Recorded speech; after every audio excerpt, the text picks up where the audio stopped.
આવતીકાલે મહત્વપૂર્ણ બેઠક છે। એસઆઈટીના સભ્યો સાથે ગૃહ રાજ્યમંત્રી હર્ષ સંઘવી આવતીકાલે બેઠક કરશે। એસઆઈટી દ્વારા અત્યાર સુધી થયેલી તપાસની સમીક્ષા થશે। એસઆઈટી દ્વારા લેવાયેલા નિવેદનો, આગામી તપાસના મુદ્દા, રિપોર્ટની તૈયારીઓ પર પણ સમીક્ષા કરવામાં આવશે। એસઆઈટીના સભ્યો અત્યાર સુધીમાં કરેલી તપાસની સમીક્ષા થશે।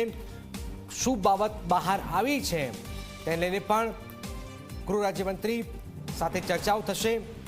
એસઆઈટી જે ગઠન થયું છે જેમાં અત્યાર સુધીમાં શું તપાસ થઈ છે તેની સમીક્ષા પણ કરવામાં આવશે। ગૃહ રાજ્યમંત્રી હર્ષ સંઘવી આવતીકાલે આ બેઠક પણ કરવાના છે।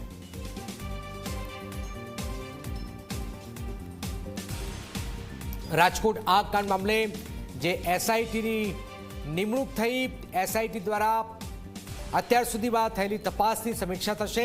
આ ઉપરાંત જે પણ નિવેદનો લેવાયા છે એ નિવેદનોમાં શું બાબત બહાર આવી છે, હિતલ અમારી સાથે જોડાઈ ગયા છે। હિતલ, હર્ષ સંઘવી જે એસઆઈટીના સભ્યો છે એમની સાથે બેઠક પણ કરવાના છે।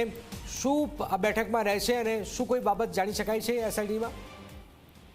જી ચોક્કસ એવું કહી શકાય કે એસઆઈટીની જે ટીમ છે એ 3 દિવસની રાજકોટ તપાસ બાદ ગાંધીનગર પરત આવી ચૂકી છે। આવતીકાલે તેઓ ગૃહ રાજ્યમંત્રીની અધ્યક્ષતામાં બેઠક યોજાશે, તેમાં હાજરી આપશે। સ્વાભાવિક છે કે એસઆઈટીની ટીમે જે પ્રકારે પ્રાથમિક તપાસ રિપોર્ટ આપ્યો હતો ને ત્યાર પછીનો જે તપાસ રિપોર્ટ છે એ હવે તૈયાર કરવાની કામગીરી ચાલી રહી છે, ત્યારે સમગ્ર તેમની તપાસ અંગેની સમીક્ષા ગૃહ રાજ્યમંત્રી હર્ષ સંઘવીના અધ્યક્ષસ્થાને કરવામાં આવશે। સાથે સાથે એસઆઈટી ની ટીમને જે અત્યારે ક્યાંક ને ક્યાંક જો કોઈ પોઈન્ટ એવા હોય કે જેમાં એમને મુશ્કેલી પડતી હોય તો તેનું માર્ગદર્શન પણ ગૃહમંત્રી પાસેથી મેળવવામાં આવશે।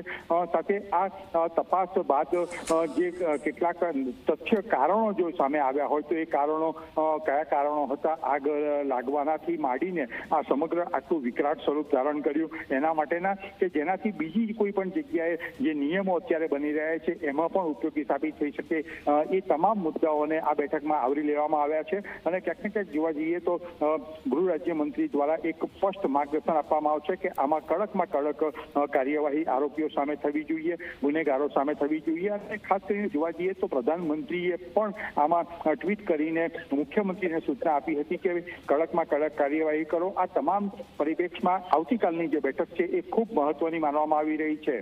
જી બિલકુલ આભાર હિતલ। આવતીકાલે એસઆઈટી ના સભ્યોની બેઠક ગૃહ રાજ્યમંત્રી સાથે થવાની છે। અત્યાર સુધી શું થયું છે તેની બાબત પણ જાણકારી મેળવશે ગૃહ રાજ્યમંત્રી।